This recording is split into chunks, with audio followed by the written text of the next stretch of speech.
All right, so for this project, we're going to be going over creating some painting effects in Illustrator by using the gradient mesh tool, which creates a mesh based on the shape of whatever object or path you have. You can really do whatever you want for this assignment.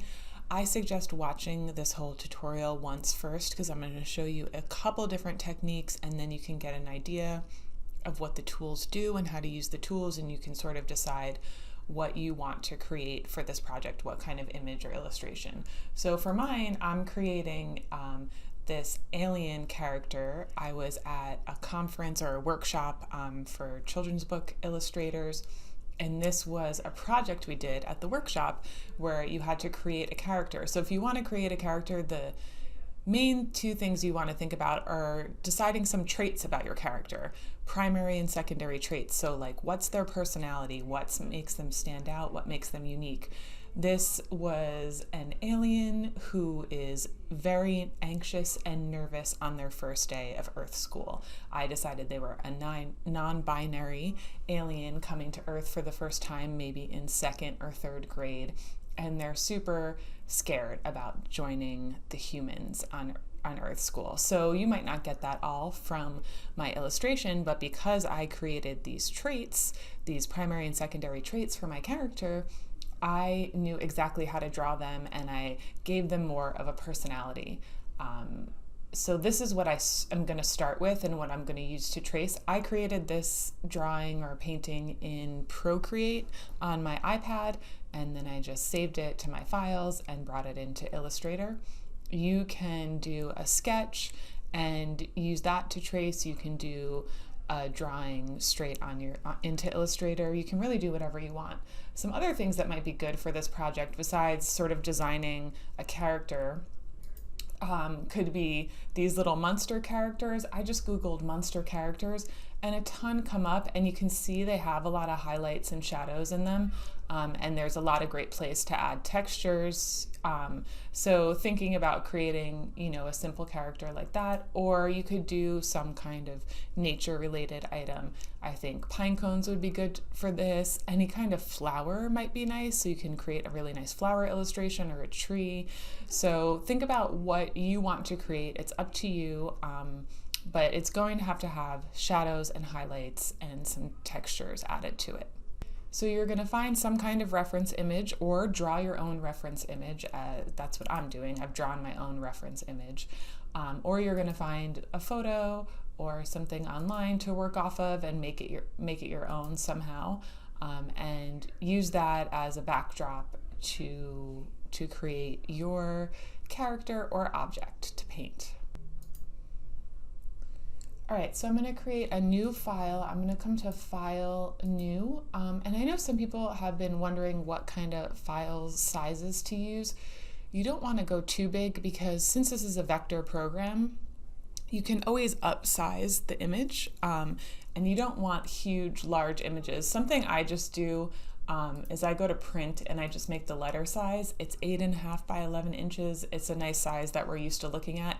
You can make yours whatever you want, but just make sure it's not huge because you don't want huge files. If we look at the pixels here, this is 612 by 792 pixels. That's not too large. So I'm just creating a new one. You can make extra artboards here, but I'm also going to show you how to make artboards again, just to go over that step again. So new file, and I'm just going to quickly go over what the mesh tool does with a really simple shape so you can have an idea of how the tool works. So I'm in my rectangle tool, and I'm going to choose for my fill, I'm going to choose a gray color, like a mid-tone gray color here in my swatches. And then my outline is black, my stroke is black, and I'm just gonna draw like a shape for a can. So I did the rectangle tool, and then I'm in my curvature tool, which is here, that looks like a pen, and I'm just gonna pull up the top and pull down the bottom. Okay, so to add a gradient mesh, all you have to do is select it. So I'm pressing V, my direct selection, I'm selected on it. And then the gradient mesh tool is underneath the gradient tool. So I'm right clicking on the gradient tool to get to the mesh tool. So it's part of the gradient tool. Now, if this isn't open, I know some of the newer versions of Illustrator, you might not have the same windows as me, and your toolbar might be kind of sparse. There's these three little dots at the bottom here. You can click on them and you can find any tools that you need. So let's see what we might need. I know we're going to need the knife tool later, and I don't see it in here. Well, I can't find it right now, but I'll put the arc tool. So let's say I wanted the arc tool. It's not on my toolbar. So this is, if you don't see the mesh tool or the gradient tool, you can look for it here and you can just drag it. You can drag it into another set of tools. You can see that the box turns blue, or it's just a blue line if you drag it in between two. And then I could put the spiral tool. See, I can drag that on top. See, it's the blue line is outlining the entire square here rather than just the line that would put it between. So now with that, I have the spiral and the arc tool together. So if you're missing tools, if you can't find the gradient, it is just here in these dots, and you can just drag them over. So in my mesh tool, and I'm just going to click somewhere in here. It matters where you click on your object. So if I click there, it starts, it's sort of reading the shape. I'm going to do Control Z to end it because I want to click right in the middle. And then I can click again and add more lines. And I can click over here and add yet more lines. Now I want you to be careful because you can see I clicked a little bit above. Let me do that. Zoom in and do it again. So I clicked a little bit above this horizontal line here. See, I'm clicking a little above it, and it made this double line, which is not going to look great, especially for this. For some, you might want a lot of other lines, but just pay attention as you're clicking around. And if you get an extra set of lines, just Control Z. And then if I want to get this same line over here, I'm going to make sure to click right on the horizontal line. Oh, of course not. Let's get right on there. All right, so to add color to it, I'm still in my mesh tool and I'm clicking on one of the points, and then I'm coming up into my color. I'm making sure my fill color is selected up here. I'm in my color window. Again, if you don't see that, you can come to window and choose color. And this little hamburger thing, the extra options over here, I'm going to turn to HSB. So that's hue, saturation, and brightness. Now I can just bring the brightness down, and you can see it's making it darker. As you get into more complex stuff, we're going to talk about remembering these numbers or writing them down. Because if it's 30 over here, I probably want to have the same number at this one. So I'm going to click on this. I'm still in the mesh tool, and then I can come in here and just type 30. So it matches. Now in the center, we probably want some highlights. So it's at 59, so it's at 60 now. So maybe I want to bring it up to 70. I mean, probably higher than that. Let's try 80. That looks pretty good. And maybe the one in the bottom is not as bright because I'm imagining the lights coming sort of from the top. So maybe I'll make this one 70. So not as bright as 80, but still a highlight. And then down here on the bottom is probably the darkest, right? So what was this? I'm going to click on this and see what I did. I think I had 30 here. So maybe I'll do, we have to go down in the percentage. Maybe I'll try 20. I usually go down about 10 points, and then you can always adjust from there. So then I'm going to do 20 on the other side. And maybe in the middle's still a highlight, but not as bright as the other ones. So maybe, actually for this one, I might use the slider just to kind of get more like a visual idea of what it looks like. I think that makes more sense. And then, see, I should have written these down because I don't totally remember. Okay, so it's 30 over here. We want to match the one on the opposite side. And this one was also 30, right? Yep, so 30 over here. So let me just click out of here. Let me zoom out a minute. And if you click out, you can see that's already creating sort of the illusion of a three-dimensional cylinder or can really quickly with the mesh tool. Now there's all kinds of ways you can adjust this mesh tool. You can move these points with the direct selection, which is A on the keyboard. So I can click on it, I can move the anchor point, and I can adjust the handles. So you can really get a lot of detail here. So that's the anchor point tool. You can also keep adding, come back into the mesh tool, and you can keep adding more lines and more lines, as many as you want. So you're just clicking to add more lines, and Control Z if you don't want them. Okay, so that's the very basics of the gradient mesh tool. We're going to get into, using it with more complicated and complex shapes so that it can apply to your character.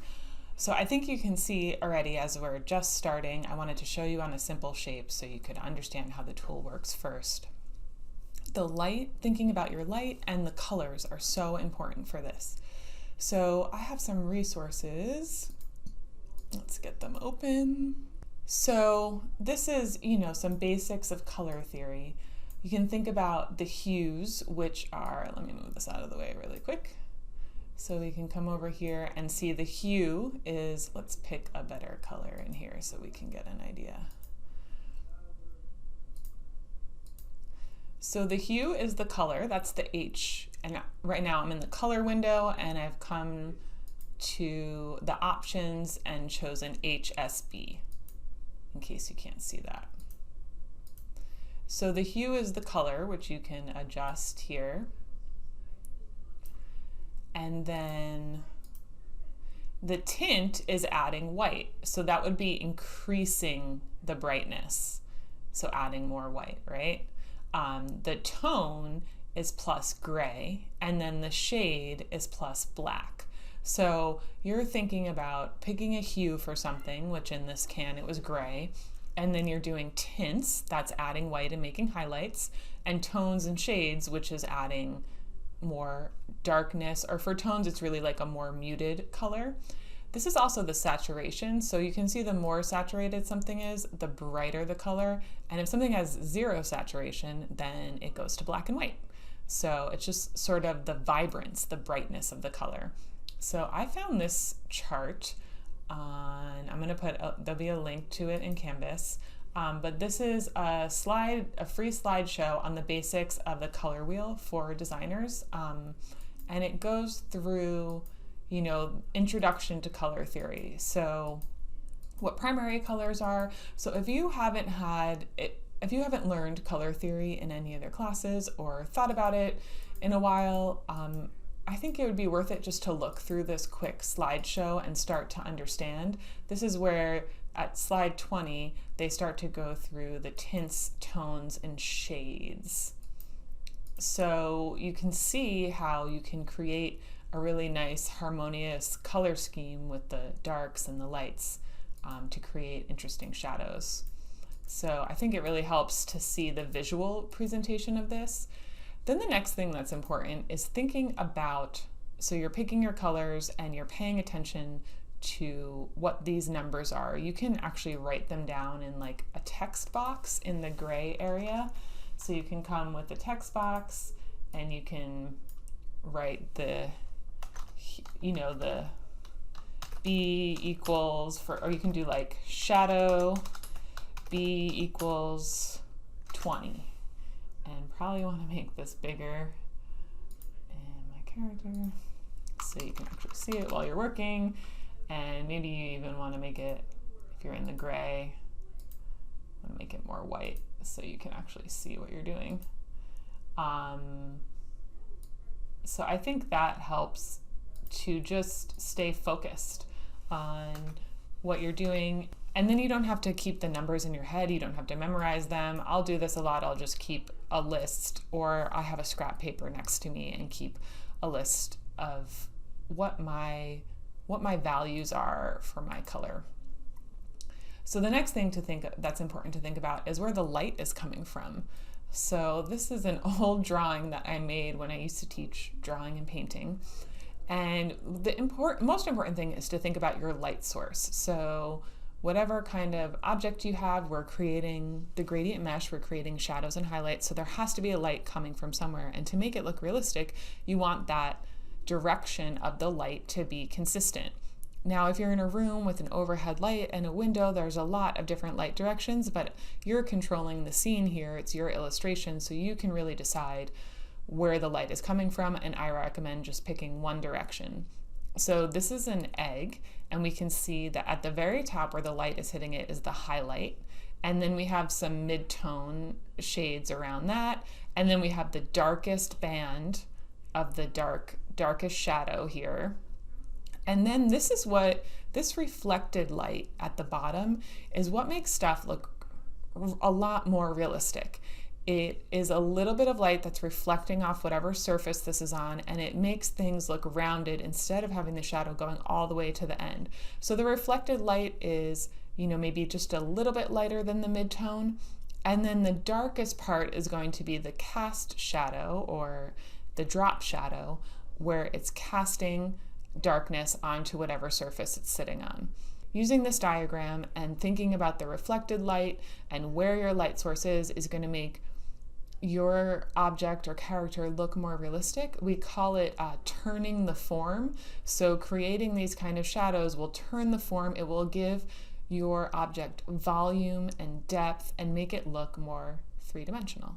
One more thing I almost forgot about color theory. I'm going to put this in Canvas too.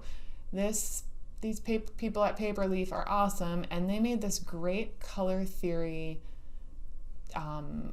poster. You can print it at 300 DPI. They have 11 by 17, 300 DPI with a white background or that brown background. They have wallpaper that you can download. Let's look at the biggest one. So this is really nice to use. It's obviously well designed, but it shows you the different color relationships. There's complementary across from each other on the color wheel. The split complementary always is a nice harmonious balance, or analogous colors are colors next to each other on the color wheel.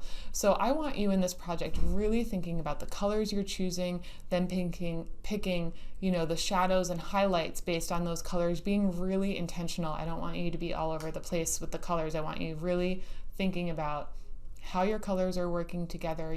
Pick a color palette that you really like, and then you'll come in and adjust the brightness of it. You can adjust the saturation too, but you'll be within the same hue adjusting the brightness to make the shadows and highlights. And I think that's a way to stay organized and make your illustration look really cohesive. So spend time thinking about what your color theme is going to be, which colors you're going to pick, how you're going to use them together, and what your character will be. Spend time planning for this project.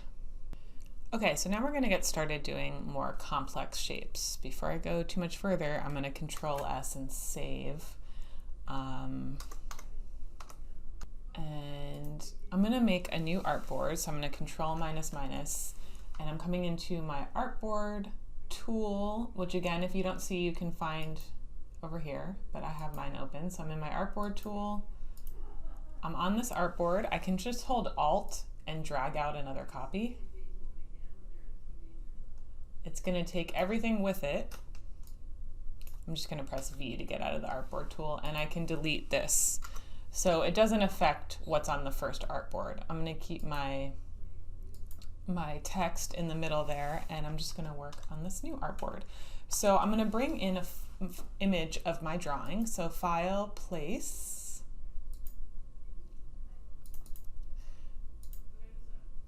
And so if you use, so I'm just going to place it in here, and I'm going to get it where I want it, and then I'm going to come to my properties and embed it so it's in there.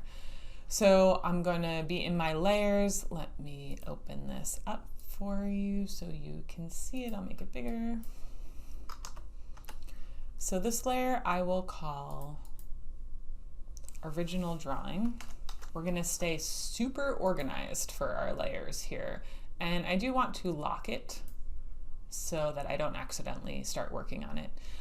If you do use, so I'm going to basically be tracing this, and I'm going to show you two different methods of tracing it and creating the lines and the paths. If you do use a photograph like the pine cone photograph that I was showing you earlier, and you do this method by tracing it and it's someone else's photo, just know that you can't sell that image because that is copyrighted. Even if you're tracing someone else's photo and you're making it into an illustration, the photo itself is intellectual property of the photographer who took that, and the composition and everything set up, so you can't go and sell that image, even if it's created in Illustrator. So it's better to use either your own drawing or your own photograph of something, but if you just want to practice the skills and don't have anything to work with, it's totally fine. Just know that it's you can't use it to sell or make money off of. So I just made a new layer, and I'm going to start with the head and this right arm here for the first method. So the first of the two methods I'm going to show you is using the brush, the paintbrush tool, and we're going to live paint. So I'm going to call this head plus right arm. So I have my original drawing locked, and I'm going to zoom in. So I just see the head and the arm. The important thing with this brush and live paint method is that I am overlapping my lines. So I'll explain what that means. So I'm going to come into my brushes. You can add more brushes here by open brush library, artistic. I think the ones I like are ink. So I can just add them over here, and I'm going to pick this one here. So if you didn't see how I do that, I was in my brushes window. I came to open brush library. You can use obviously whatever you want. For this, we do want solid lines, so you don't want something that's going to be all like choppy like that. So I'm picking this one here, and I'm making my stroke 0.25. So sometimes I just like to test and see how that looks. I do want my stroke to be a darker gray. Seems still kind of big to me, so I'm going to make it 0.15. That seems pretty good. I'm going to zoom in a little more. So I'm just going to do the outline of the head. We're going to do the face in a different method. So like I said, I'm just drawing with my brush. The important thing is that when I stop a line, the next line needs to totally overlap it for this method to work. And this is a thing you can just kind of watch and see what I'm doing. So I'll try to do some that aren't overlapped so you can see what happens if you don't totally overlap it. So it's not going to be perfect, but we'll be okay.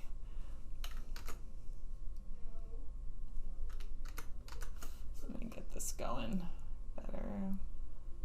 So I am using a pen tablet, in case you're wondering.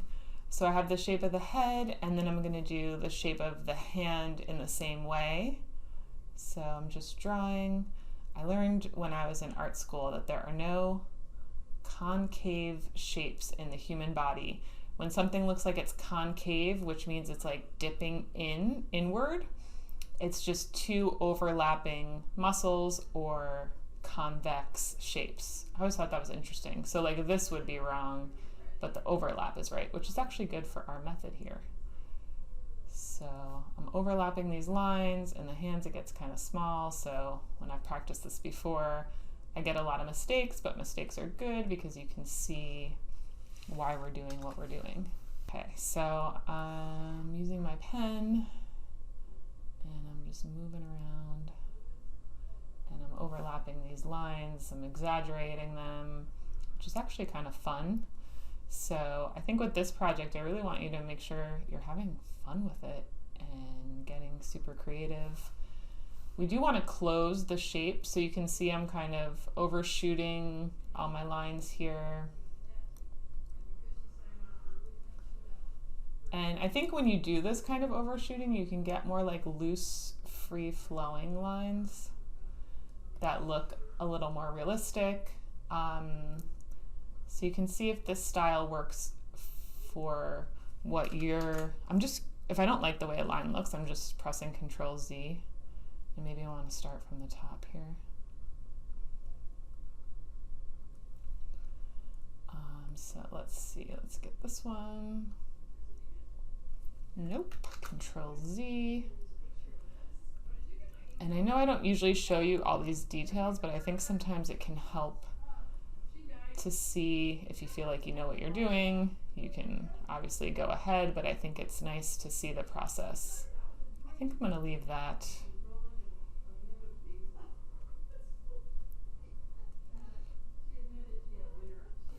All right, there we go. So we have all our overlapping lines. I'm gonna turn the eye off on my original drawing just so you can see what's actually happening here. So I have my head and my arm set up, and this is method 1. Now I'm going to my selection, which is V, making sure to select everything.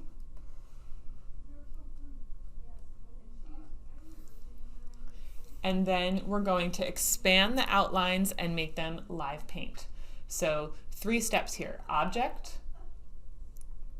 expand appearance, object, live paint, make. Don't forget this last step: object, live paint, expand. So 3 steps there. And now I can come with my direct selection, A, and I can delete the overlaps. So anywhere, what that live paint, what we just did, what that does is it breaks up all these lines into different shapes. So I can just click on any overlap and press delete. You have to press delete twice. So anywhere I overlapped, press delete twice, and I'm cleaning it up. You can see right here, I knew I was making a mistake here. I didn't overlap it enough because this line didn't go through. But what you could do in this case, let's see if this one is though. If you really didn't like that, I mean, for the little chin, it might actually be nice, but if you really didn't like that, you can press your direct selection A. Well, you can delete some with the delete anchor point tool. So I can come in here and delete some, it won't let us get rid of all of them. I can delete some, and then I can come in with my direct selection, which is A on the keyboard, and I can click on the anchor point and kind of get it into the spot I want it to. So you can really adjust that. But I actually like that little overlap the way it was. Okay, so I'm going to zoom out, and I'm going to keep coming. I'm just coming around and clicking. And if this is a method that you like, I think you can see how you can get really fast at this. Now, I knew some of these things in the finger. You can see right there, like that one's not working. And even this one didn't work because it just it has to be completely overlapped. So see how this goes right to the edge, but didn't create an overlap enough. But this one did. So it's good to have these little mistakes so you can see what not to do for yours. And just go around and clean it up. And you can leave some things, or you can move the anchor points.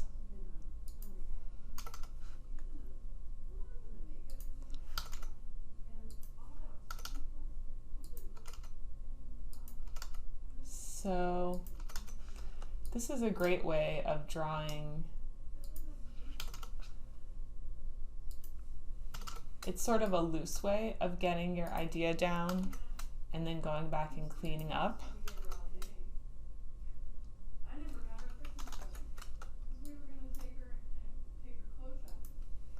All right, let's see. I think I'm almost done. Oh, there's even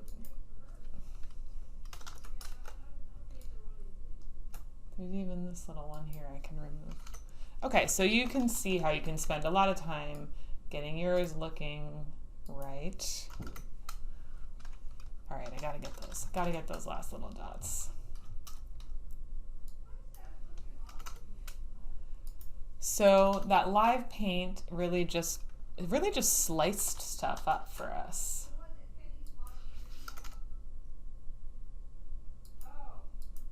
Let's see if I can get this elbow. These we get rid of.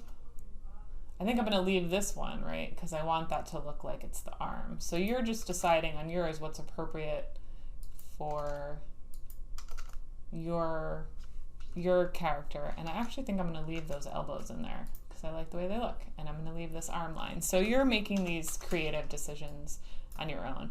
I would go in and fix that the way I was fixing the chin before too, because that just looks like they forgot to cut their nails. Oh, and we want to get this out of the way. This is another nice thing too. If you have stuff like this where you're overlapping, when you do this live paint method, something like that line can just be deleted super easily.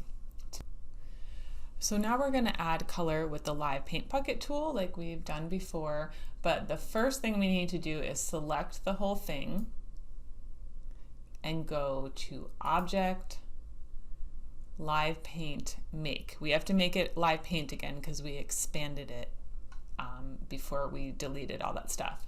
So I'm live paint make, and then I'm coming into my live paint bucket, which is my live paint bucket tool. Again, if you don't see it, you can press these three little dots and just drag it into your toolbar. And you can see all the different shapes I'm going to use. So you want to pick your colors here, your base colors, maybe like your mid-tone color is usually what I suggest picking. So I'm in my swatches, I'm coming to Open Swatch Library, and I'm going to pick Nature Foliage here because I want sort of earthy green tones for my alien. So there's tons of swatch libraries you can open up. You can just pick as many as you want that are appropriate for your illustration.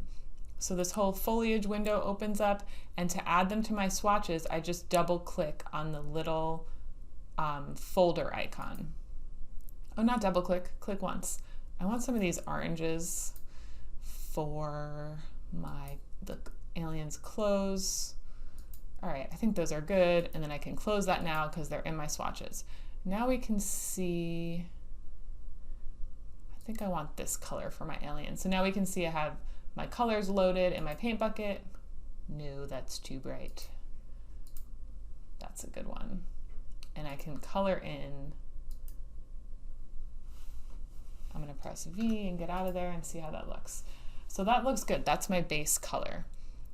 So spend time finding the right color, thinking about how your colors are going to relate to each other. And for the color you're filling in now, you want it to be sort of the middle, not the shadow, not the highlight. It's what you're going to make the shadows and highlights out of in this brightness slider here. So think about where it starts in the middle. When you're done filling the base colors, so once you're done getting all your color in, you're selecting it again. And in order to add the gradient mesh, we have to go to Object, Live Paint, Expand. Now we can come into the gradient mesh tool and we can add a mesh. So it does matter on these more complicated shapes. You can see how in the cylinder it was really clean and crisp lines, but it does matter where you click. So I'm pressing Control Z, Control Z. I want to click, I think that looks pretty good. Get another shape here. So I'm just getting a couple lines in. And you're gonna see it's gonna get a little funky over here because of that finger. So I think I'll get another line in here. And I'm just hitting, I'm really setting myself up here and making sure I don't double up on the lines. This looks okay because I think I can adjust it. So now I'm coming into select my shadow and highlight colors. First I want to fix this. So I'm in A, my direct selection. I'm going to zoom in and I'm going to click on the anchor and I can find the handle here and move it around. And I can take this anchor point and move this around. So what I'm hoping happens is this creates a little shadow for where the finger is. And I can move this anchor point down. So you're getting yourself set up as best as you can, and then you're making adjustments. So sometimes you'll see these kind of broken looking lines. That is just because it's sort of like Illustrator's creating a draft of what it'll look like. If you want to test it out, you can save it as a PNG and you can see that these little broken lines won't show up. So just don't be too worried about that. Okay, so I'm in my mesh tool. I'm in my color window and I have the HSB sliders open. So I'm going to click on here. Oops. So I'm going to click on my anchor point and I'm going to move the slider to find a good shadow. So I think that looks pretty good. It's 42. Maybe I'll call it 40. And at this point, you could come into your, oh no, I must have pressed Control Z too many times. Let me get a text box over here. And I can call it shadow B equals 40. And I can just make this a little bigger, my character, and I can make it white. Okay, so I'm going to get back to adding more shadows. So I'm in my gradient mesh tool, and I'm going to come to my next point, and now that I know that my shadow is 40, I can just type in 40 here. And maybe down here it will probably get darker. So I want it darker, which is a lower number on the scale. So maybe I'll try 30 and see how that looks. Now what we can see what's happening here is it's getting a little funky, all these lines. So I'm going to press A, I'm going to press my direct selection, and I'm going to try to adjust some of these points. So I'm in my direct selection and I'm just going to try to adjust this a little bit. And I think this needs to get moved down and over. Oops. So Control Z is your friend in this, because sometimes you click on the wrong thing. We do want a little bit of that reflected light, which is good, but we don't want too much of it.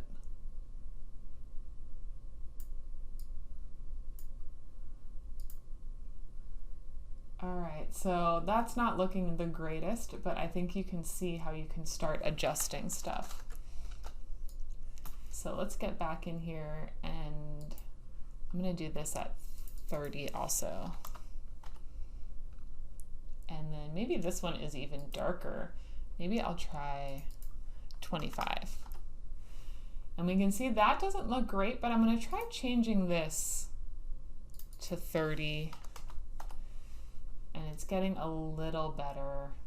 We might need another line. So I'm going to come in my mesh tool and I'm going to add another line here. Nope.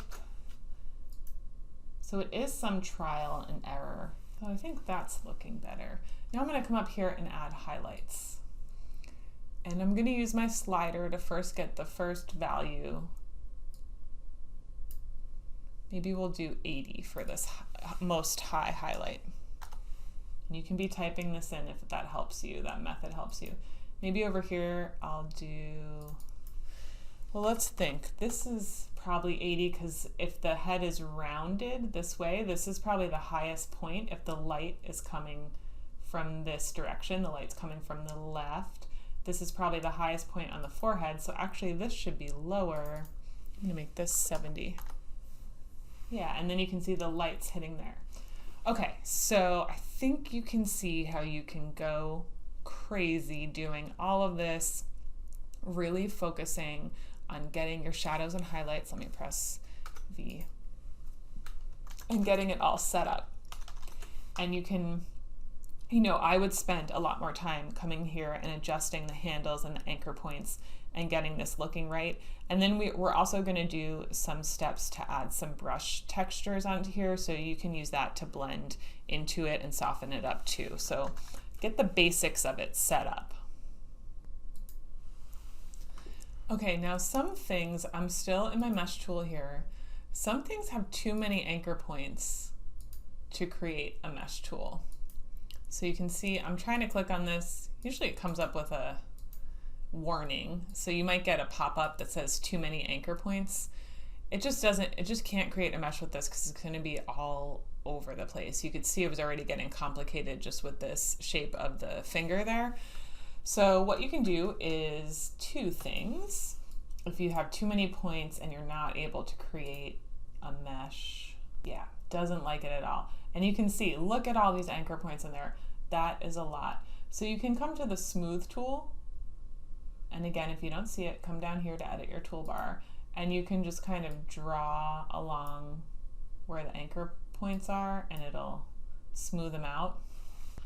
Or you can use the knife tool. Like for this complex shape, the gradient mesh tool isn't going to work great anyway. If I'm thinking about making a mesh on the whole hand, it's going to be reading this entire object because it's making a mesh based on the shape of the object. So the arm is bent, there's all these fingers in the hand. It's like too much stuff going on to create a mesh. So I'm going to use you could try the smooth tool, but I think with something this detailed, it's not even going to work that great. I'm going to use the knife tool, which I have here under my eraser. If you don't see it, again, you can just come down here and add it. So I'm using the knife tool and I'm going to cut off the hand at the wrist. So I'm clicking right outside the stroke and I'm just making a slice through. Now let's see if it'll let me make a mesh down here. All right, what happened, but it made a compound path. So you can see this says compound here. So I came into my layers to check why it's not letting me do the mesh. I can try with the hand because the hand is not a compound path. Yep, too many points to create a gradient mesh. The compound path, this is why for this one it just has an X around it. It's because it's a compound path. So I need to target it. I need to right click and I need to just release compound path. And now, there we go. I can make my mesh. So if you're getting that, no-go symbol, that you can just come into, I know it's a lot of layers in here, but you might have to come into the group. This is why I made a separate layer for the head and the arm so I can find it easily and just kind of quickly search for the one that says compound, and then you target select it and do right click release compound path. So I'm in my mesh tool, and this one is really important where you click. So let me try down here. And you can see how for a shape like this, it's not that great. So you know what I think I'm going to do? I think I'm going to slice it up again. So I'm taking the knife tool and I'm slicing through here. Now let's try with the mesh tool. That's better. And I think I'll make a shadow in the back here. I'll come and do this one. I'm just Control Zing and clicking in different places till I get the look I want. And see those little white dots that are showing up like right here? Those are just, like I said before, it's kind of, think of this as a draft version. So that's why that's showing up like that. And then the hand, again, is too many points to make a gradient mesh. Actually for the hand, with something this complicated, with this much going on, I might just do some brush details that we're going to do later for the hand and not even try the gradient mesh on the hand. So a lot of what I want to teach you in this is what each tool is appropriate for the style of drawing you have, even if it's the same style of drawing for different pieces of it, what will work and what won't work, so you can just kind of get an idea of what's working. So let's come in and color this I think we'll go with, I think it was 30. That might be too dark. I might do 35 and then give it a little highlight here. I'm gonna try 70. And I might come to A, my direct selection, and move this over a little. That looks pretty good. All right, and then I'm gonna come back into my mesh tool here, and I think I'll give it a highlight over here because it's closer to my light source where I think my light's coming from the left. Oh no, I meant 70. And I'll give it a highlight. Maybe it needs another shadow over here. Oops. So I just Control Z because I did 2 lines by accident. And then since I have it selected, I can just press 30. And again, that was too high, so 35. That looks pretty good. And now you know you can come in with your direct selection and really make a lot of adjustments. You can see we have a lot of breakage here. So maybe I'll make this even lighter because it's, maybe I need another line here. You know, since I clicked out of it, get back. Since I clicked out, I pressed A and I clicked into the white part of my document, and then I sort of lost my colors, which is not great. So I'm coming back, making sure I have my green here, and I'm not going to click out. I'm going to make my line while I'm still kind of selected in there. Let's make this, I'm going to use my slider because I think I want to just eyeball how this is going to look.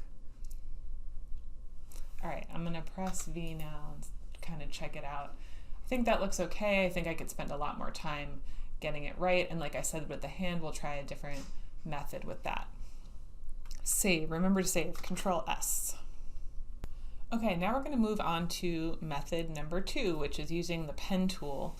So I'm gonna do Control 0 to see my whole thing. And I need to come into my layers. I'm gonna double click to make my brushes go away. I'm going to close this. I'm going to turn the opacity. This is my head and my right arm. I want to turn the opacity down because I'm going to do the face. I'm going to do the eyes. So I'm going to come into my transparency window. I have just selected on this whole layer, and I'm going to turn the opacity down so I can see through to my original drawing. So I can see where the eyes are. And then I will lock this, and I will make a new layer, and I will call it face. I'm gonna do all the face just in one. So I'm gonna show you with the face, we're gonna use the pen tool and we're gonna use the draw inside. So a couple things about this. So what you wanna do for using the draw inside with the pen tool is you want to make sure, like I'm making eyes and I want to have them outlined and I want to have them filled in white, and then I'm going to use the draw inside and the blob brush to make the iris or pupil of the eye. So I'm in my pen tool, just P on the keyboard, and I'm making sure I'm just selecting. I'm going to go to my swatches.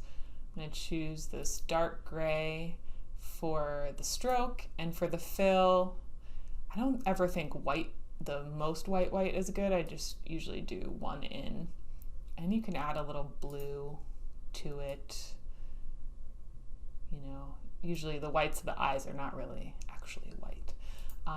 So I have my stroke and my fill set up for this to work, and I'm in my pen tool, and then I want my stroke line, I'm gonna bring it down. This is just the appearance panel. You could also, here's the appearance panel here. Could select the stroke in a million different places. Here's the stroke up here too. I think I like 2.25. So this really depends on yours. So I'm going to start drawing, and what you're going to see is that it will start filling up, and that might not work for yours because it's going to cover up your drawing. So what I want to do is I want to come to this layer and select the transparency and put the transparency down a little bit on this too, so I can see through. I think like around 70 is good. And then I can come back and keep drawing and I can kind of see where my lines are. This is especially important.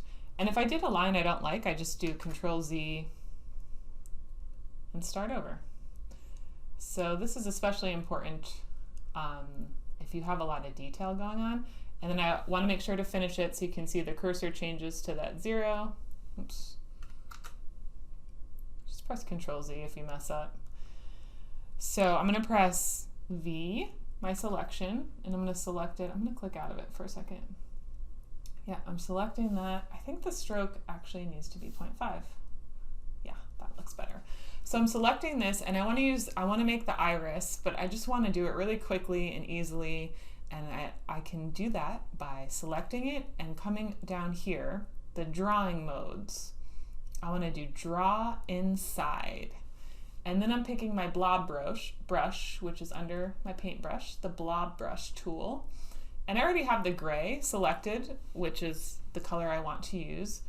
And then I'm just kind of drawing my iris. And the draw inside tool makes it inside the shape I had already created. And I'm going to another important step in this is I'm going to come out and come back to draw normal before I do my second eye. So now I'm coming to the pen tool.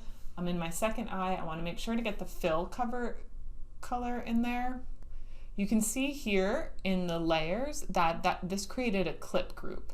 So it's the eye shape that I made with the pen tool is a clipping path. So that's what the draw inside does, is it creates a clip group.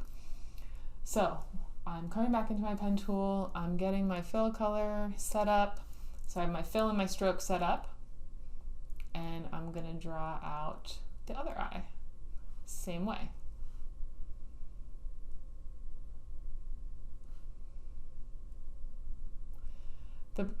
So the issue with this, I'm just trying to show you a lot of different methods.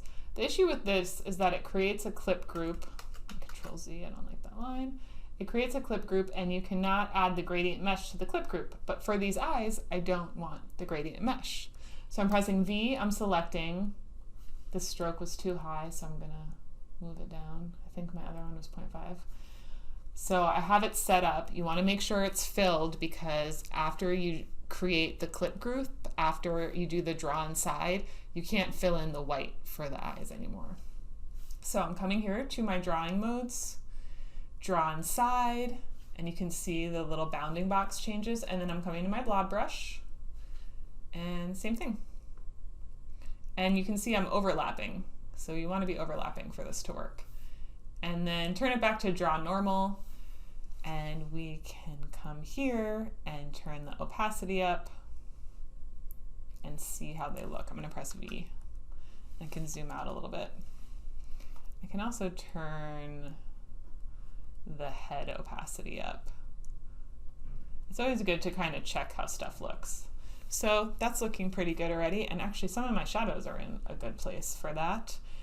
I'm going to turn the opacity down again on the head and just add some details for the facial details. I'm going to lock that again. And then, so you can do this either with the brush, but I'll show you with the pen tool. So I'm going to do this eyebrow here. And I can press escape to just have the line. I can press V, I'm selecting it. And I want to pick a stroke. I'll pick this gray. And we can add different brushes to it. So maybe this brush is good. This is just like a charcoal feather brush that I think is in the default one. But that stroke is huge. So I can just turn the stroke down maybe to 0.25. See how that looks. That looks pretty good. Coming back to my pen tool, making another line. So there's always a lot of different ways to do stuff. I feel like the pen tool gives you a lot of control. And now since I just want to draw a line, I'm pressing escape and I'm pressing V to select my line. Oops, select. I'm choosing my brush. You can download brushes, you can do whatever you want. And since I have my properties open here, it's just easier. All right, and same thing, coming back into my pen tool, which is P. That's a good one to learn on the keyboard. For my little nostrils. I don't like the way that shape went.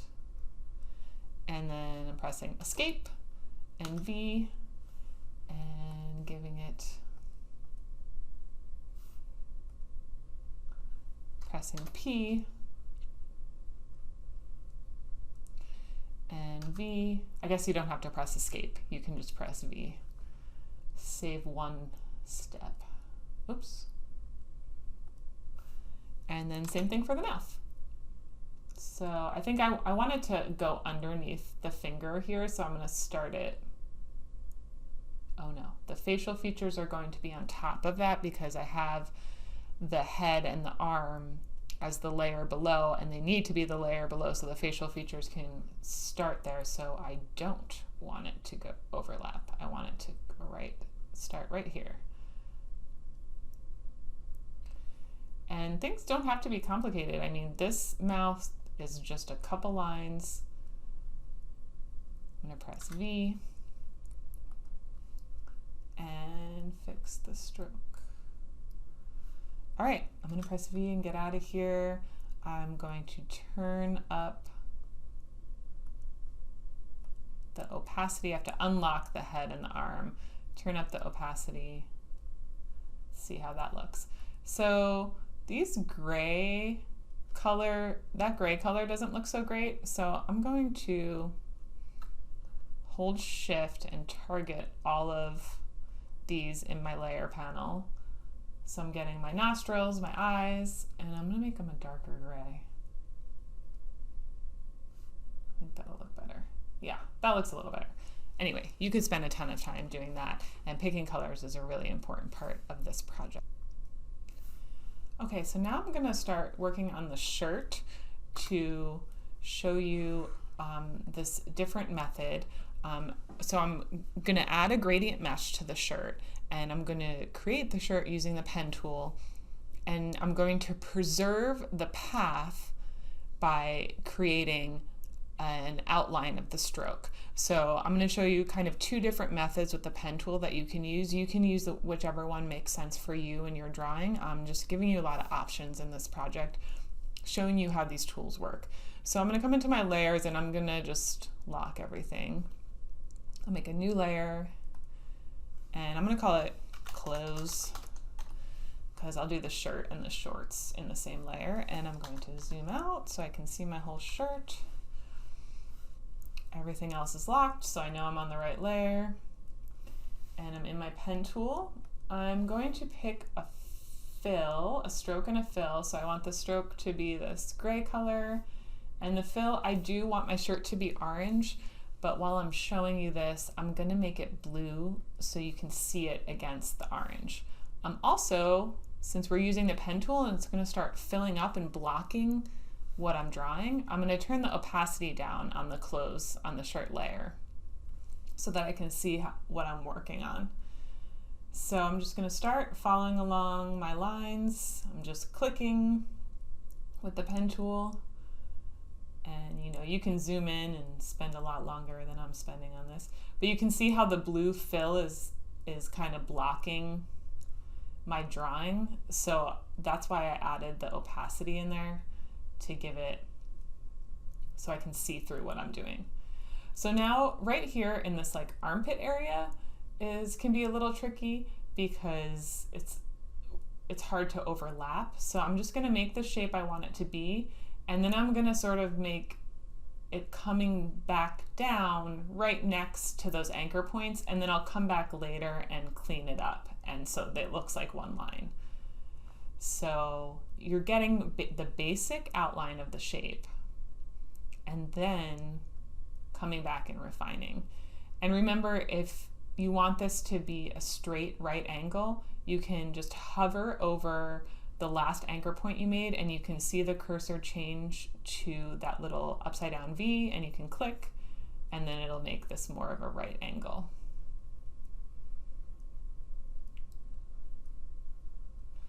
I'll do that again here. I want a right angle, so I'm hovering over the last anchor point. My cursor's changing a little bit. That V shows up, and then I'm clicking, and then I can move up this way. And I'm gonna overlap a little bit on the arm, and then I'm doing the same thing here. thinking about the shape I want, and then I'm sort of coming back, and I'm gonna overlap this part of the arm, click. And I'm gonna come back in and refine it. And I want this to go up, so I'm clicking back on the anchor point, changing the direction there.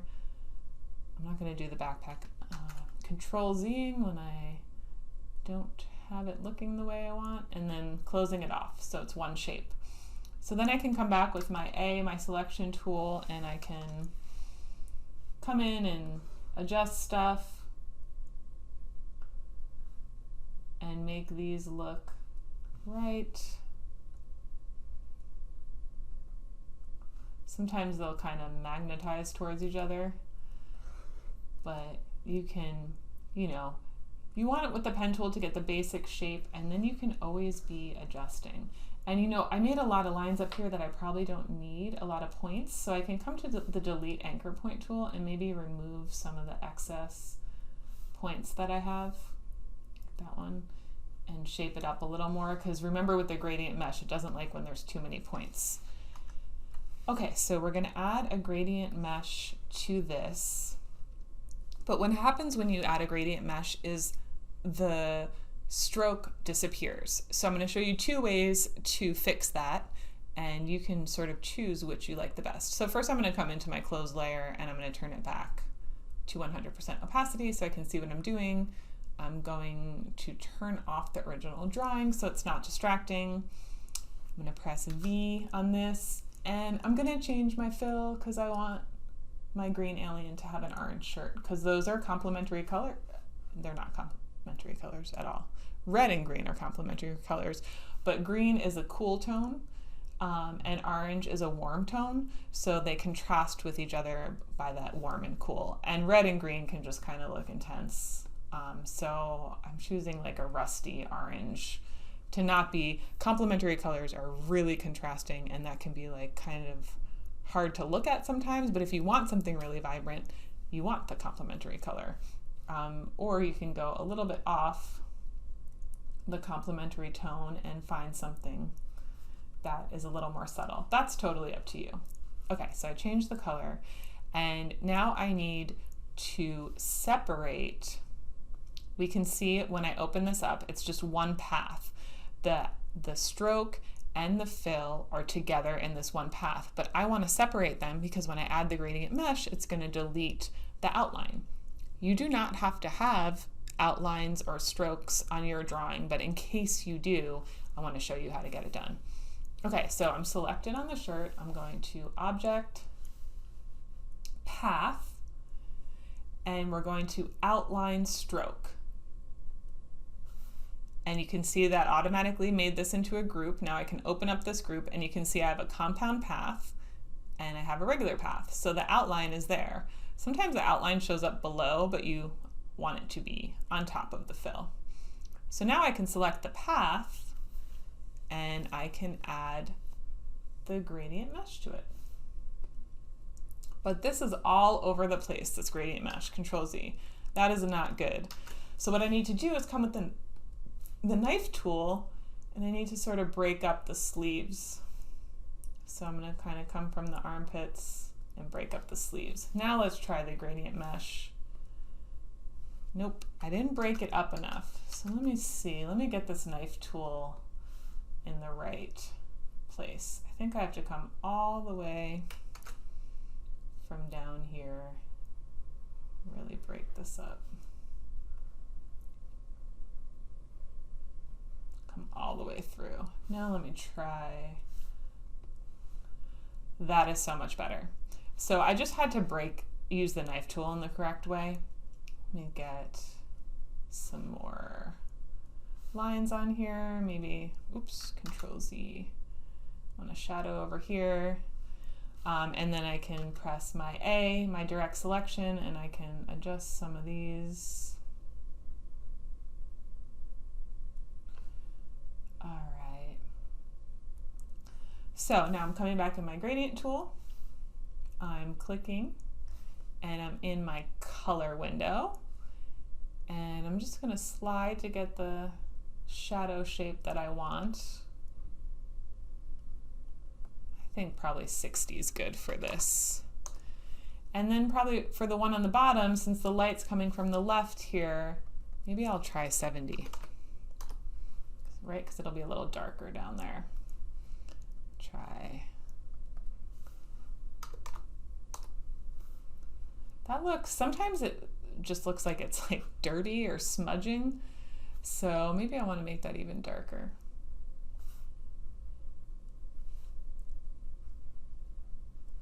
And I can come with my A, my direct selection, and maybe it just needs to move down a little bit.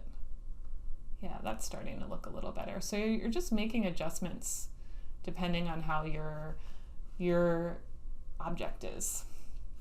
I'm going to come back into my gradient mesh tool, which I don't have the key command memorized for, and I'm just going to make this a little brighter. You can also make it like less saturated. You can see how that moving the saturation gives it a highlight too. It gives it more a dramatic highlight, but keeps it within the same hue family. So you can think about doing that. And you can see this added, I clicked in the wrong place and it added something for the sleeve, which I don't want. I kind of want the sleeve to be that way. And for the sleeve, you know, if you're getting, like this one looks okay, but if you're getting a gradient mesh that's all over the place, you should either break it up with the knife tool or think about creating the shadows and highlights with the method I'm going to show you later by adding brushes and stuff. So continue to work on any complex shapes that you have by breaking them up, adding the mesh tool, and you know this isn't perfect, but it will do. Now I'm noticing the face looks really bad. So sometimes when you get other details in, you can see, let's get this, let's unlock this, and I want to make this lighter. So I had clicked on this point that I want to change, but my fill color has a question mark next to it. But you can see right here, I'm in my color window, you can see that the green that is there is showing up, last color, and I click to set it. Phew, so you can get that back. So I just want to make this a little lighter. And now that we know where the eyes and the nose are, probably should come to my A, my direct selection, and move this over, because that would be more on the nose, right? Oops. And really start adjusting stuff.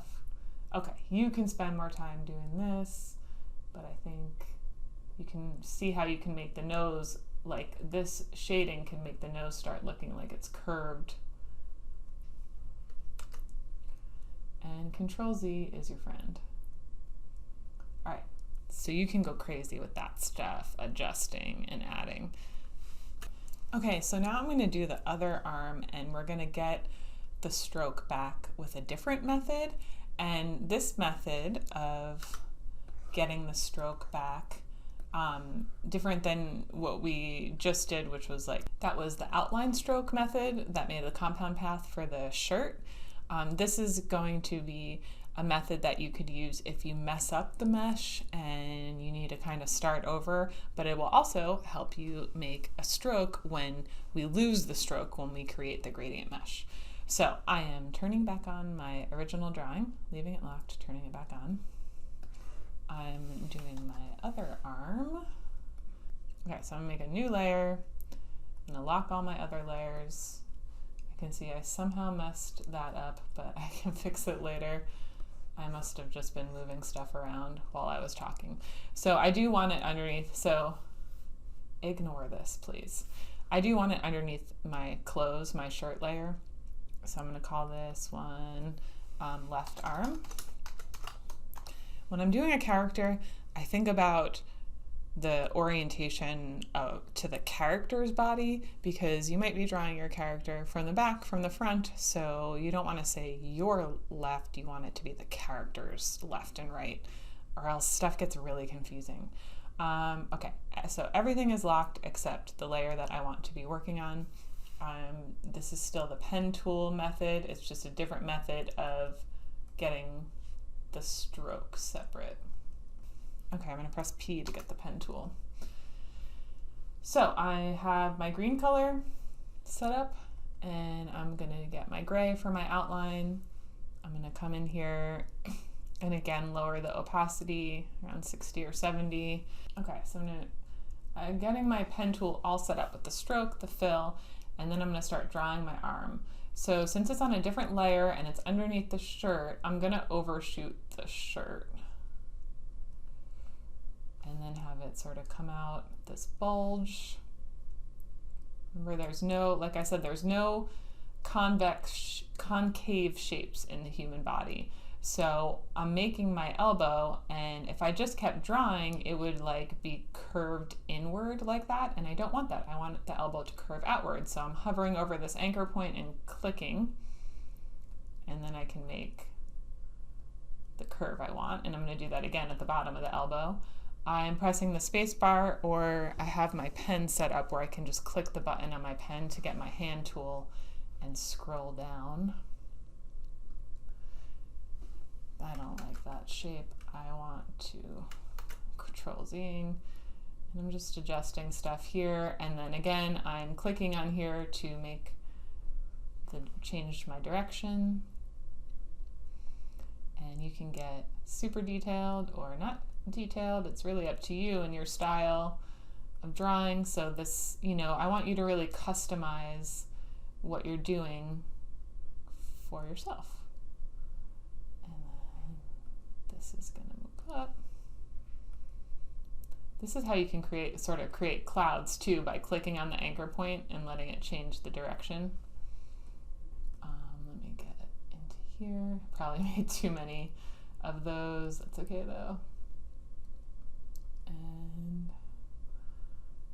But it's an alien, so when you do like an alien or a monster character, it doesn't have to look perfect the way a human character. We know if there's flaws, right? Because we see human bodies and look at human bodies every day, but I'm like, this is my alien, and if it's not perfect, it doesn't matter because it's made up and I can make it however I want. Okay, I'm gonna Control Z there because I want it to come in more. And then I think I can just finish here at the top because this is all gonna be covered. Whoops. Control Z, let me close it off. See, I want my cursor to become a circle to close this off, and I can still click and drag. I'm clicking my pen, or you can hold the space bar to kind of check. I'm gonna ignore those other fingers for now because you can just add them if you want later. And I would just add them separately and make them dark with the pen tool, make them a darker green. I don't think they need a bunch of gradient on them. Okay, so I'm gonna press V, and then I'm gonna add the gradient mesh with my gradient mesh tool. Now you can see, again, this mesh tool, with the mesh tool, it's like, let me turn off my original drawing because I think that's distracting. There's way too much going on. So we still, even though this isn't as complex of a shape, we still need to cut the hand and the arm. And you can see once I click the gradient mesh, the stroke is gone. So let me Control Z. Oh, Control Z again to get rid of the gradient mesh. So let me turn off my drawing again.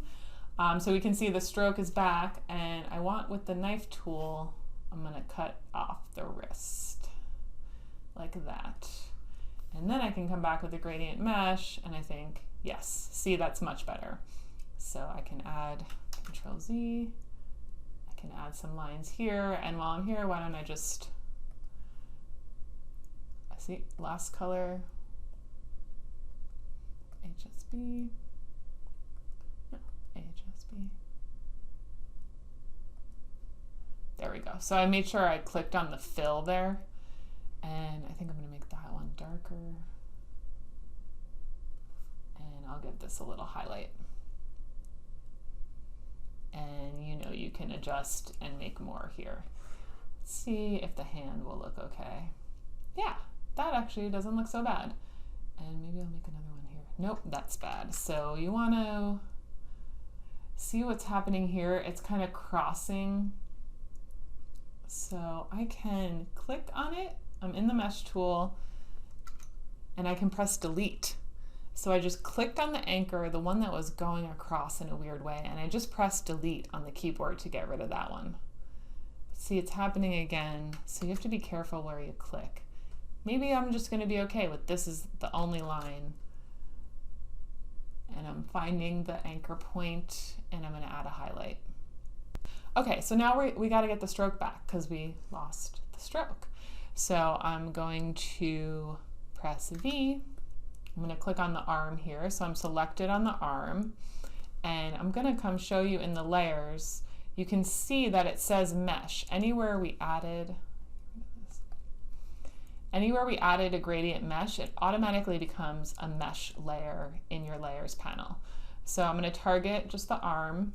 I'm going to go Object, Path, Offset Path. We did outline stroke before, now we're doing offset path. We want the offset to be 0 because when it's 0, it will just make it exactly on top of where it is right now. So I'm going to press OK.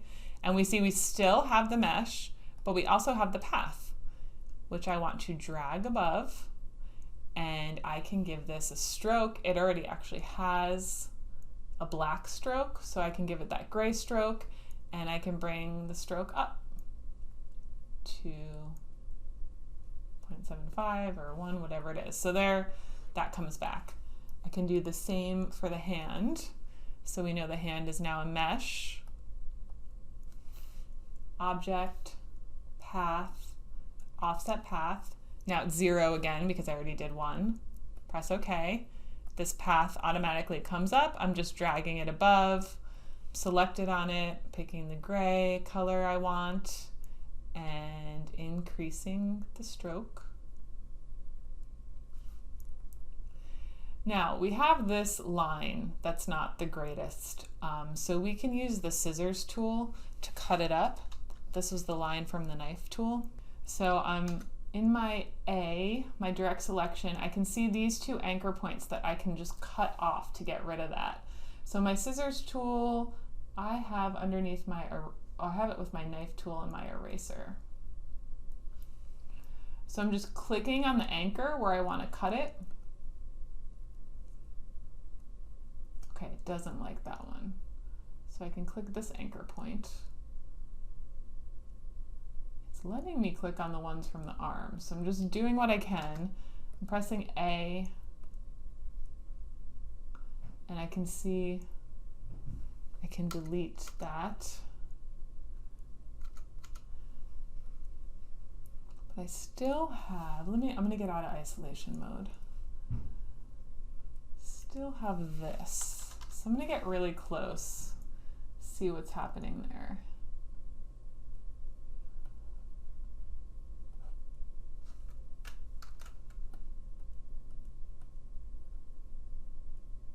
That's on this. Okay, so I'm gonna get my scissors. And I don't think it's gonna let me cut those. I'm coming back into A.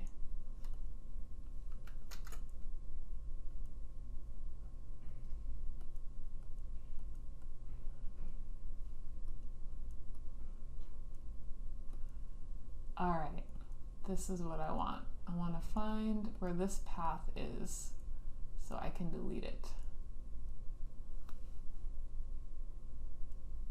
There we go. Now I can delete that.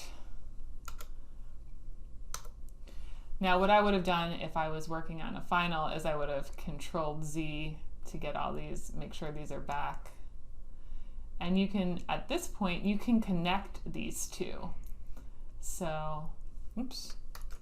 I can come into my pen tool, just the regular old pen tool. So you can see when I'm in the pen tool, and you can see when I hover over these 2 endpoints, the cursor changes to like a little dash, a little slash mark. So I can click on one, and then I come over to the anchor point of the other and see how it turns into like a little, I don't know what that is. It's like a square with a little line through it. But now those are connected. And I can come into my, so you don't have to have outlines on yours.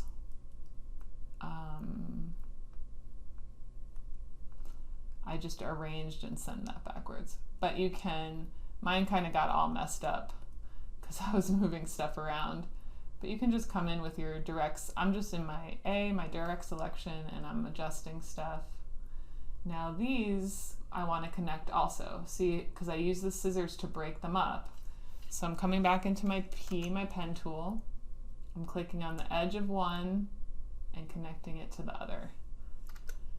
So I know it seems like kind of a lot of steps, but I actually use this method of slicing stuff with the knife tool and then reconnecting with the, cutting it up with the scissors and then reconnecting with the pen tool. I actually end up using that a lot. So it's really up to you to find your workflow. It's something for me I don't mind doing. But if that seems super annoying to you, you certainly don't have to do it. You certainly don't have to have any strokes or outlines on your shape. You could just let the outlines disappear when you add the gradient mesh, and that's totally fine for this project as well. I just want to give you all the options so you can create what you want to create. Now, I wasn't paying attention to what was happening with the rest of mine while I was showing you that, which if I was making my own, I would have kept on zooming out and making sure it wasn't getting all messed up here. But I'm just coming in with my direct selection and fixing the fill mesh got kind of messed up a little bit. So I'm just coming and selecting these, and the path got messed up too. Moving stuff around, and you can see this. So this became a straight line when I connected them, and you can see when I click on it, this little curvature option opens up, and I do, yes, want to curve that because it wouldn't really be a straight line. I thought another one was going to come up here. There we go. So, just keep on adjusting. I'm going to add curves to the ones I can add curves to, so it looks a little more natural. And then if, sometimes it gets super messed up in here, if you were doing all this scissor tool, cutting, slicing, adding things, so you can come in with the delete anchor point tool under the pen tool, and you can just delete the ones that you don't need. So you can clean it up that way too. But that's totally up to you. And then obviously I would spend more time with my mesh,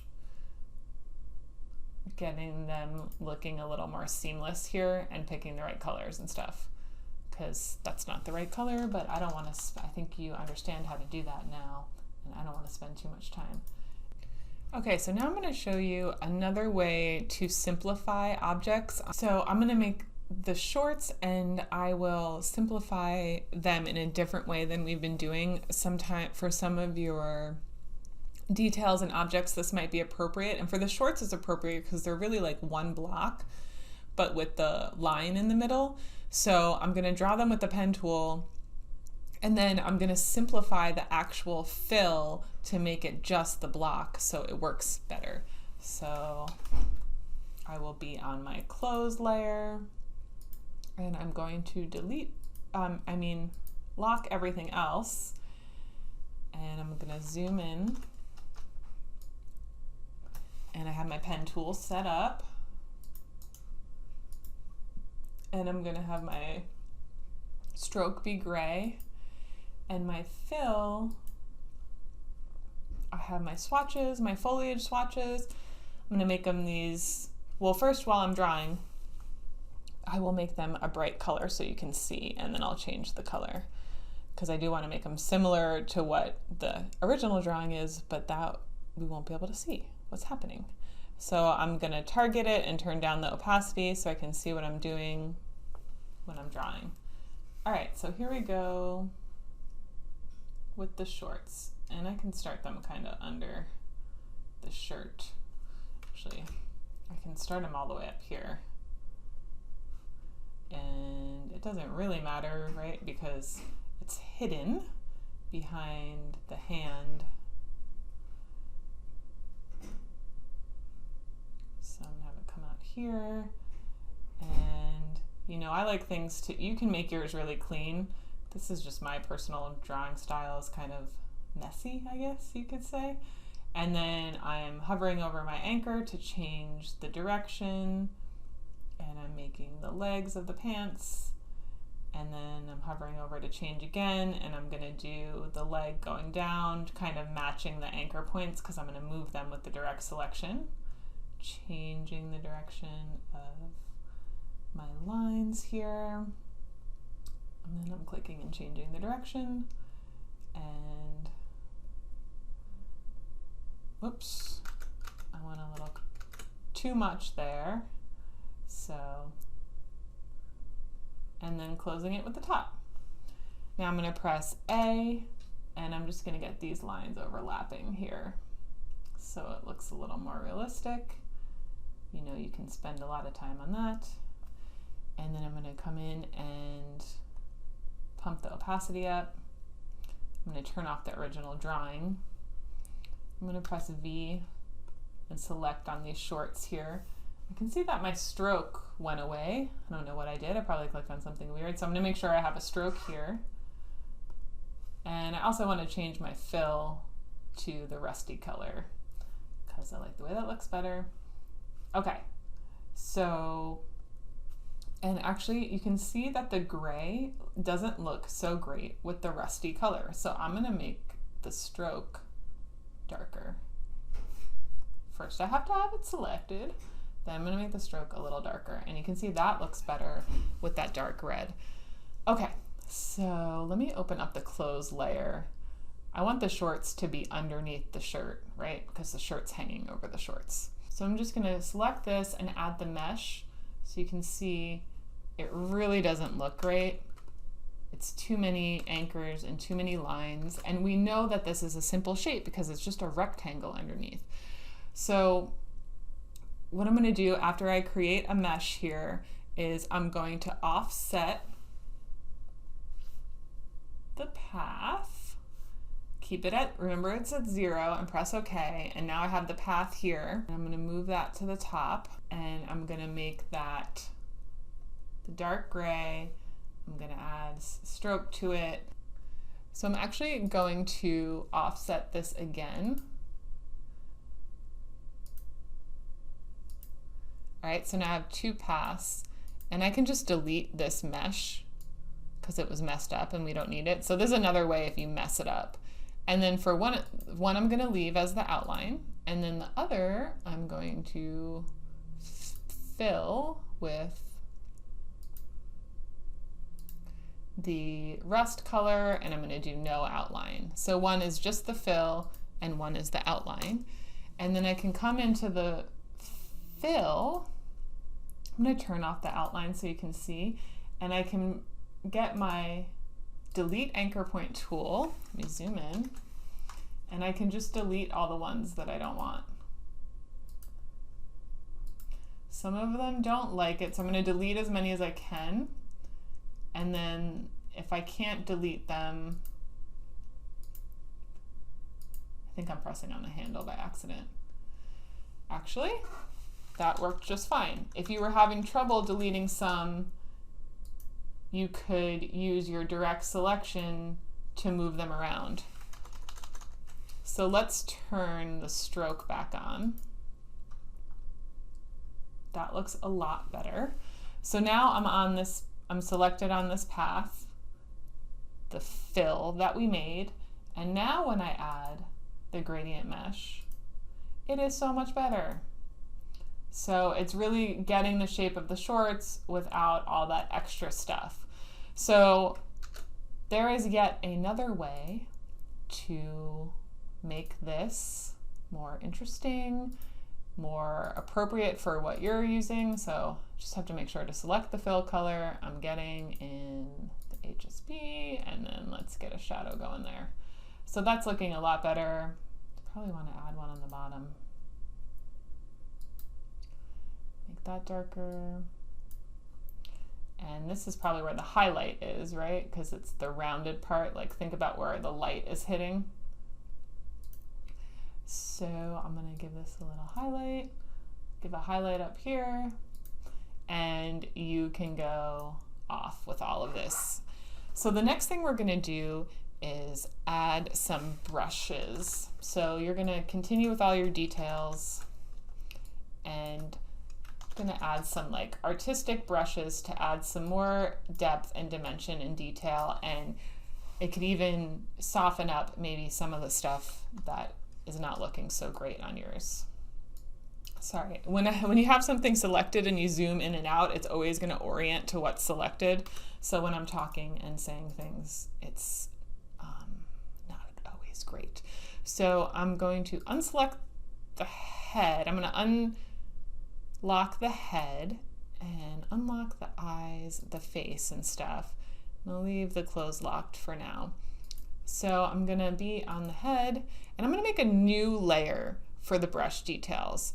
So I'm coming up, I'm calling them brush details.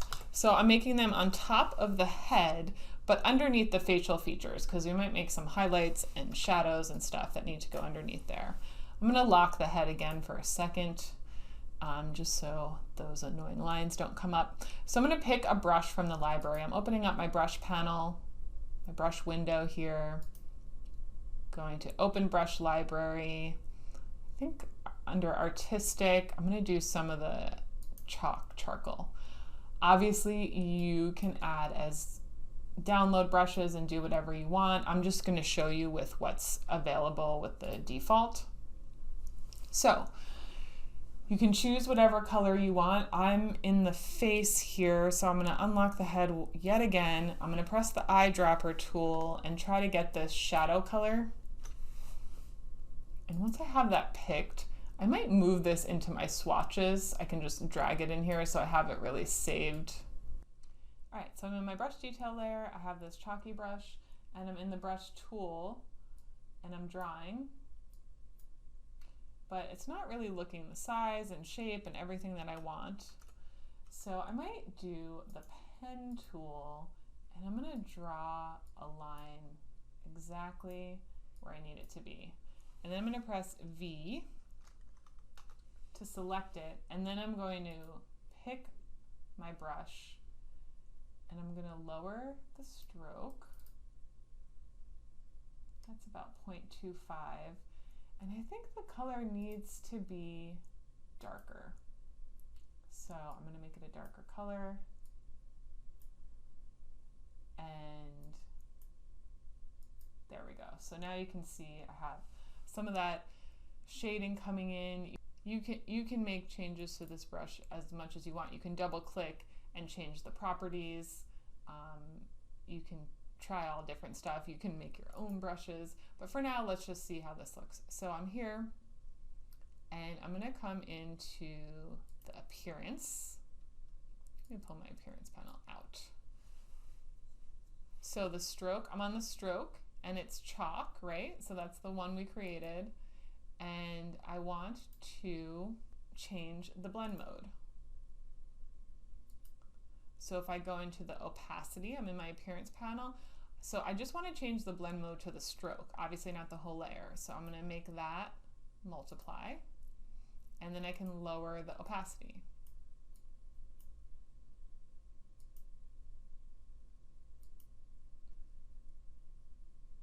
And then what you can do is you can take this now and you can hold Alt in V, I'm in my selection tool, and I'm holding Alt, and you can make a copy. You can press A and you can move it around and adjust. And so you can really start to add some detail in there. I think it's still kind of really hot, looks too much, so I'm going to change the opacity all the way to 12. Click on the other one, pressing V and clicking on the other one. Changing the opacity back to 12. You can try, I think that looks a little better. So this is a way to add like quick texture or interesting things happening. And then I would do the same in the eyes. You know, I would pick different brushes. You can either brush with the brush tool, or you can make any line with the pen tool in any direction you want and add some kind of texture in there. You can do that for the clothes.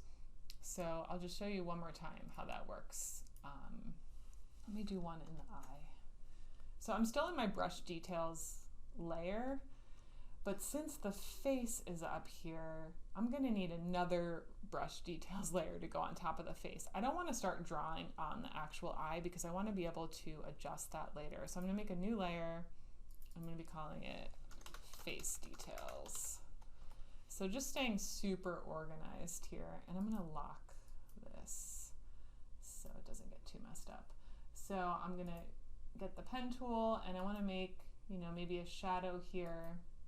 So you can, what I'm thinking about are like shadows, highlights, textures, where these kind of things would be.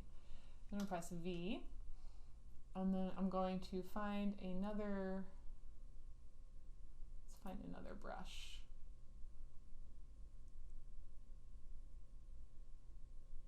Maybe a watercolor. Let's see what these look like.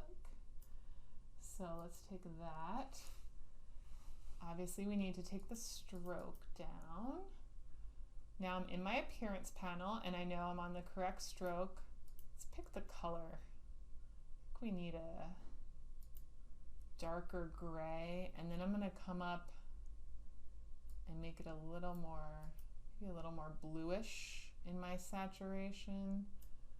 Lighten it a little, give it a little bit of better color, and then I'm back in my appearance panel and I'm clicking on the opacity underneath that stroke that I just created, and I'm making it multiply. You can try the different blend modes too. And then I am lowering it a lot. Let's just try 15 on this one. So now you can just adjust. You can adjust the anchor points. You can make this look whatever makes sense for your drawing. But I want to see you do some kind of brush details in here to give it a more, right, this is like a painting project. It's not the same as painting in Photoshop or painting on your tablet, but you can give it some more details and textures by adding these brushes. So you're combining the gradient mesh with some subtle texture and brushes. You can add different textures that you've made. You can really do whatever you want, or you can just use what's in the built-in library too and create some great effects that way. So just really adjust it in the appearance panel. Think about the colors. I want you to spend a lot of time thinking about your color relationships, how they look together, and making something awesome that you're proud of. So I hope you spend a lot of time on this project, playing with these tools, and I showed you a lot of different options. So figure out the options that work best for your workflow, that work for your particular project. Each project might need something different. So that's why I wanted to show you all the different ways of doing things. But you definitely need to have a gradient mesh and some textures in here, making your illustration look awesome. You don't have to do the outline thing if you don't want. So you can avoid that altogether if that just isn't going to look right for your illustration. All right, remember color theory and light source, and take a look at those materials and have fun.